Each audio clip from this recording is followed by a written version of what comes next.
કામનાઓમાંથી મુક્ત થઈને અલૌકિક કામનાઓની સિદ્ધિ મેળવવા માટેની અહીંયા કથા કરી છે. કામનાઓની પૂર્તિ ઇન્દ્રિયો દ્વારા થાય.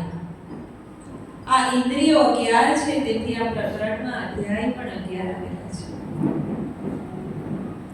11 અધ્યાયોમાં સર્વત્ર કામનાઓની કથા છે, તેથી આ કામ પ્રકરણ છે. કામ પ્રકરણમાં પૃથુરાજાને જે કામ સિદ્ધિ પ્રાપ્ત થઈ તેની પુણ્ય ગાથાનું વર્ણન કરેલું છે. કામનાઓનો મુખ્ય પ્રકાર છે સર્વકામ.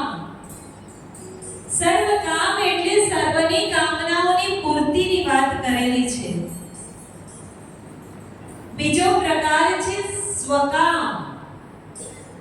સ્વકામ સિદ્ધિ એટલે પોતાની અંગત અલૌકિક કામનાઓની સંતુષ્ટિ. પોતાની અંગત અલૌકિક કામનાઓની સિદ્ધિ મેળવવા માટે પ્રેમ એટલે કે સુખ સાધન અને સંપત્તિનો ત્યાગ અને શ્રેય એટલે કે મનની શુદ્ધિને અપનાવવી ખૂબ જ જરૂરી છે. આ પ્રેયનો ત્યાગ અને શ્રેયને અપનાવવાનું આપણે થોડું પ્રેય અને શ્રેયને પણ સમજીએ. પ્રેય એટલે જે આપણને પ્રિય લાગે તે પ્રેય, આપણને જે ગમે તે પ્રેય. બાજરીનો રોટલો ના ગમે પણ પીઝા આપણને પ્રિય લાગે, આ છે પ્રેય. અને શ્રેય એટલે શું? શ્રેય એટલે જેમાં આપણું કલ્યાણ છુપાયેલું છે, જેમાં આપણું હિત છુપાયેલું છે. જે હિતકારી છે તે શ્રેય છે.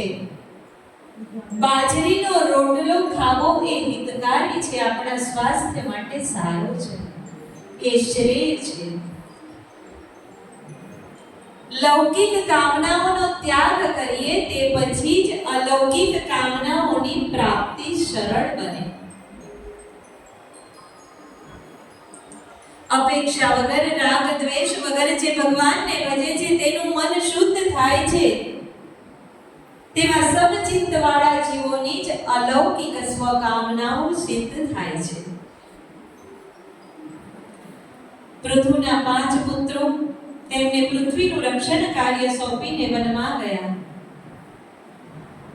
મહારાજ પૃથુના પુત્ર પરમ યશસ્વી વિજિતાશ્વને 2 પત્ની હતી, શિખંડી અને નભસ્વતી. શિખંડીથી 3 પુત્રો, નભસ્વતીથી હવિરદાન પુત્રો.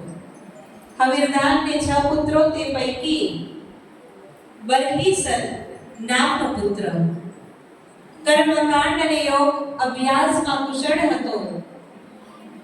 પ્રાચીર વહી નામે વિખ્યાત થયો. તેનું લગ્ન સમુદ્રની પુત્રી શતદ્રુતિ સાથે થયું. પ્રાચીન વહીને 10 પુત્રો જે પ્રજેતાઓ તરીકે પ્રસિદ્ધ થયા, સાધુ સ્વભાવના હતા.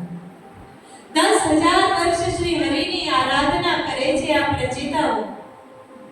મહાદેવજીએ પ્રગટ થઈને ઉત્તમ તત્વનો ઉપદેશ આપ્યો. વર્ણાશ્રમ ધર્મનું સારી રીતે પાલન કરનાર મનુષ્ય 100 જન્મ બાદ બ્રહ્મપદ પ્રાપ્ત કરે.